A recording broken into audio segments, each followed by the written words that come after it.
from the Department of Agriculture, you can see their monthly food stamp spending was just $4.5 billion in December of 2019. By December 2022, thanks to a massive expansion by the Biden administration, food stamp spending was $11 billion per month. That's a lot of new artificially subsidized demand. And guess what? In that same period, grocery prices went up. By some estimates, food prices go up by 1% for every 12% increase in food stamp spending. In this case, we're looking at a percentage increase of nearly 150%. So you could do the math on that. It's more than a 10% increase in your grocery bill every single month.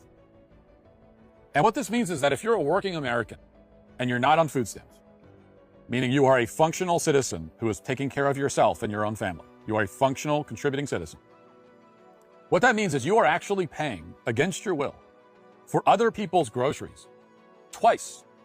You're paying when the government takes the money out of your paycheck, and then you're paying again every time you buy groceries for yourself. So who exactly is benefiting from food stamps, and how much of the spending is actually necessary? So put another way, how many people would starve to death out on the street if food stamps were abolished? We all know that number is much, much less than the total number of food stamp recipients in this country. Does anyone think that 45 million people would starve if they didn't have an EBT card? Tens of millions of people across the country just dropping dead from starvation. Does anyone think that?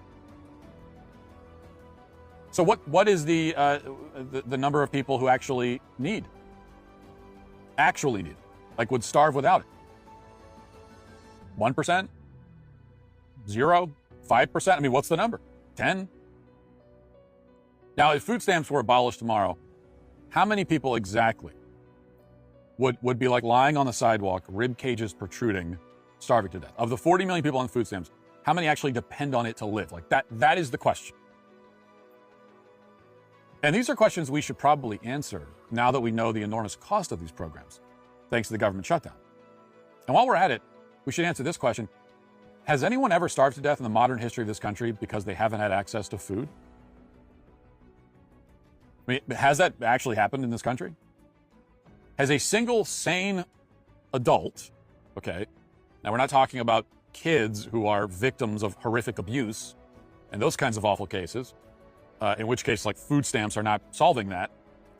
Has any sane adult, through no fault of his own, shriveled and died because he couldn't afford to buy anything to eat? Has there been a single example of someone in modern America